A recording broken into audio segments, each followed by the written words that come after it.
omuntu akatono kayina kayina kukozesa tetuliwo mu bukyamu tulina biwandiiko twasangawo essomero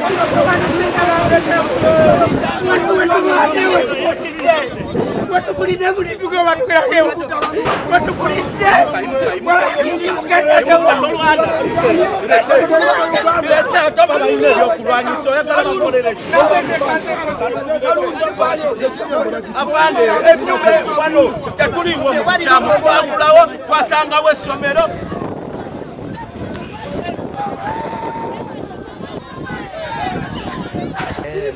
Ligo timu yange nebawandikira olw'ebyo nali nina. Ligo timu yange nebawandikira mbadde nina. So ligo timu yange bebawandikira babadde tebannanziramu so singa babadde banziramu ne baŋŋamba nti nedda bye mbasaba nabadde njakusireka. I've written to them several letters without replying. What does it mean, Pastor?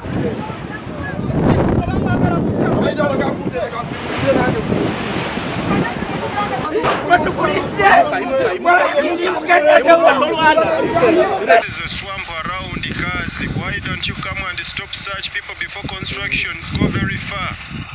Our government of Uganda, as you fight those people in Lubigi, these ones are destroying the environment at Kazi. Please turn up and do something. Swamp management, those ones who in NEMA come out and do something with Kazi. We can't support such things going on.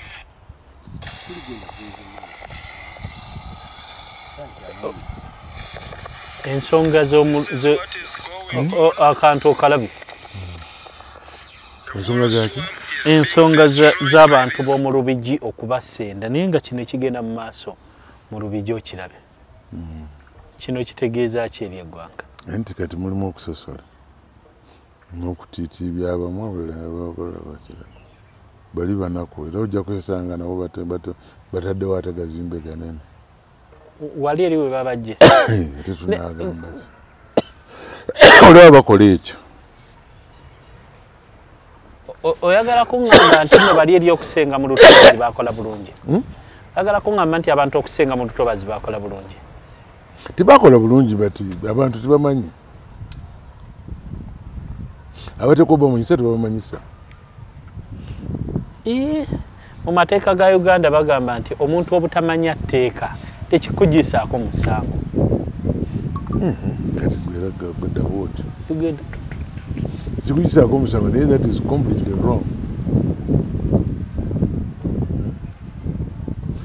That means nti ate kati oli alimanyi ate nga yayina obuyinza yayina serikale kimugaana okujja okuŋŋamba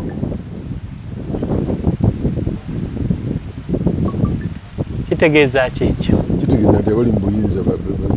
babikola bagendere naye kiki ekyandikoleddwa ku bantu b'omu Lubigi kiki ekyandikoleddwa ku bantu b'omu Lubigi ate kakati one bandibadde bagenda case by case owulira ne bagamba gundi wasengawo oti analeeta documents ze wasengawo ddi naleeta documents ze ne bagamba mistake yali yaffe bamucompensate gundi waleeta gwesenzawo gwesenza gwe tumenya kwegamba ne bigenda case by case naye okujja okumenya ate ne mpulira mbu balese Petros gundi dipo z'amafuta zo ne baziteeka ku bbali ne polisi yennyini ne bagirekawo polisi yegenda vaawo okusinziira ku bagiteekako nayo exidoza babawaddeyo ekiseera lwaki bali tebabawa lwaba nga bali baabawa ne bata respect nga kiseera ekyo lwaki bwe baweera balisi we baweera polisi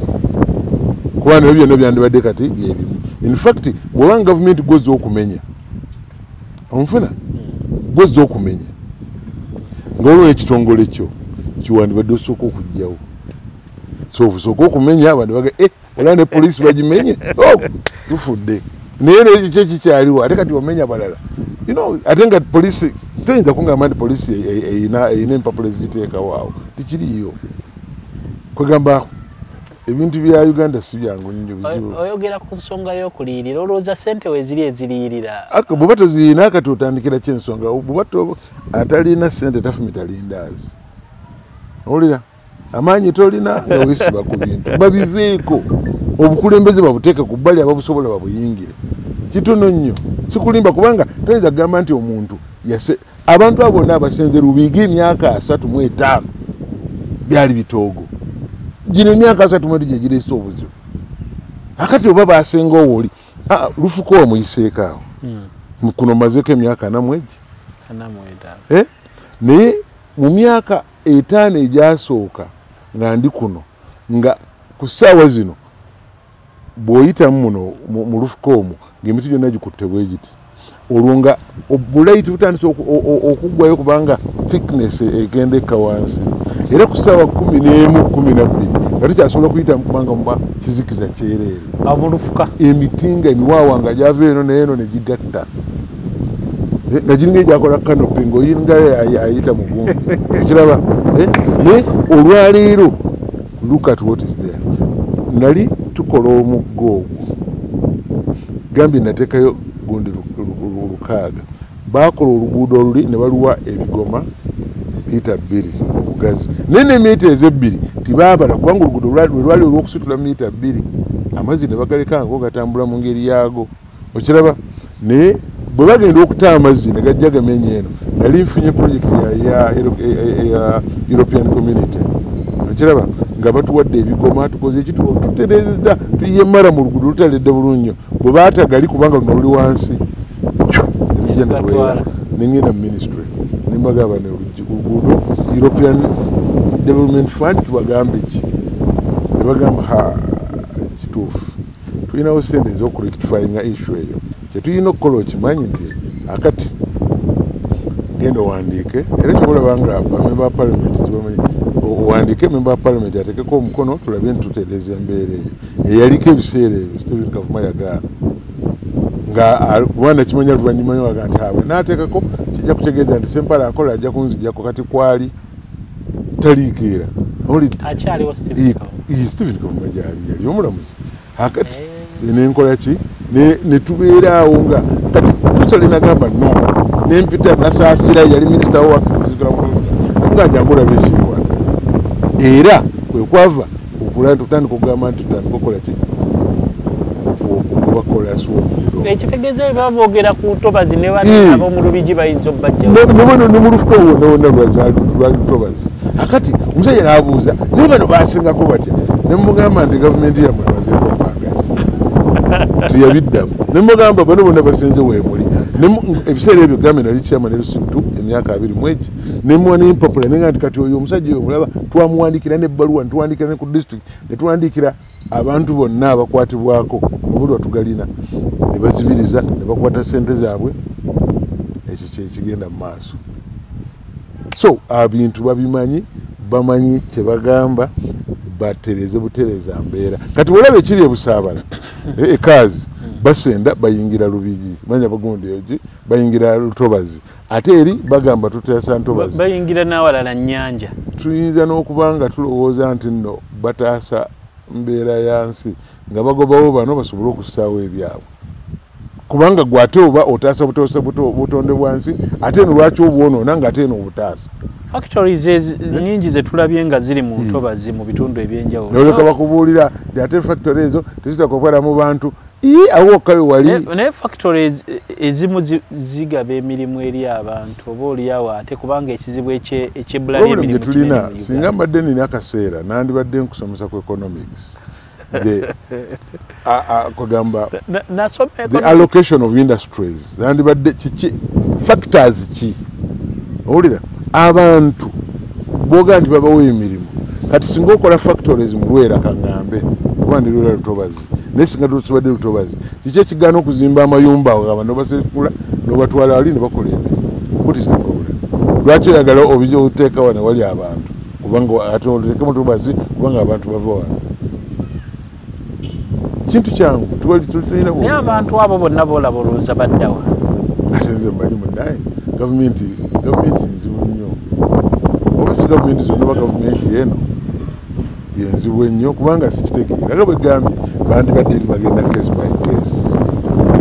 era bandibadde basookera ku poliisi basooka bajjawo poliisi tonnajjawo iyo omwana wo tonnamugoba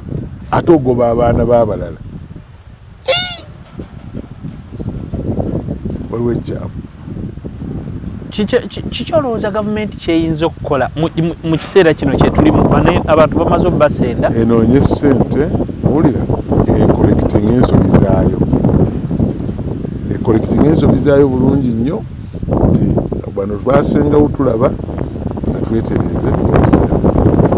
badde ku lukiiko lw'enguudo gye tuyita infrastructure committee ne mbagamba nti bannaye enguudo zino muziraba nti zijja kufuula very expensive okuzimba oluddako oluguudo oluva e Malaba okugenda okutuuka e Katuna is border to border lwandibadde lulina minimum nga lutwala emmotoka 2 luza 2 ate nga wakati wano eno tesobola kudda eri 95% of the accidents ziri head on kati bw'oyawula enguudo zino ezo oba oziggyemu nembaga katwandibadde nembagereza mbaga nti omuto gy'amanyi kuba gyetonya okuva e Kampala okutuuka e Masaka wakyaliwo ebitundu nga kati bikompensatingika bwakyali ttaka butaka compensating ettaka eryogaye nti lino lyaki naye kati abantu bagenda kuzimbamu obutawuni bwonna oliba compensating addi okozi oluguudo wabeerawo road reserve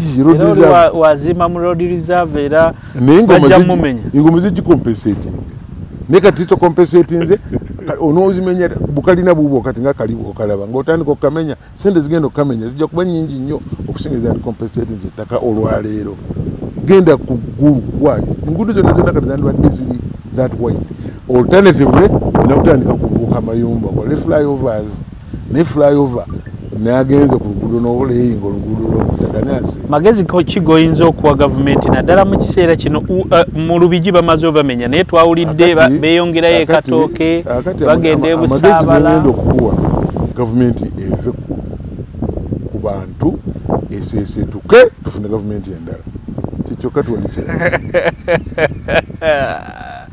twagala magezi kubanga kyoyogera tekiriiwo kati ebyo bya busiru kyoyogera tekigenda kusoboka enkya lwaba abawadde ennaku 2-3 nga ye notice eyemu ku nsonga lwaki nga gavumenti etambulemu guyinza tokuwa omuntu ennaku lumu 2-3 tekiriyo bw'oba kyoyogera nga kituufu omufuna anti baabawa ennaku naye kati ezibulayo zibalirwa ku ngalo lwaki basigalawo kati kyenvuga nkugamba kati baddewa tibasanga nga balaba waliwo nagambibwe amagezi nagakuwadde bagende case by case abantu babaseetule babaze gye balaga kuba kati ekyo kye bakola ebuduuda amataba gaagwa tibasengula abantu bebafunira gye balaga kakati bano bakoze the other one was a catastrophe bano bano bakola catastrophe ate bagirese this is man made nebusoko obafunire gye balaga ewalala kuba bajja obalaba ate bantu bo era bebakuwa obululu ye kankubuuza ebyo ebitundu biri mu polling stations tibironda lwaki banoonyayo obululu ate nga tebabali okusinziira ku kitongole kya NEMA abantu bano basenga mu ntobazi nga bakimanyi nti ntobazi bazisenga mu akalulu bwe katuuka 221 bandibadde bagamba abali eyo timujja kulonda kuba situbamanyi lwaki bateekayo polling station ne balonda era ne balonda gavumenti eyabakkiriza okudda wali ate kati ate bagobawo nze nkubulidde kasita be bagironda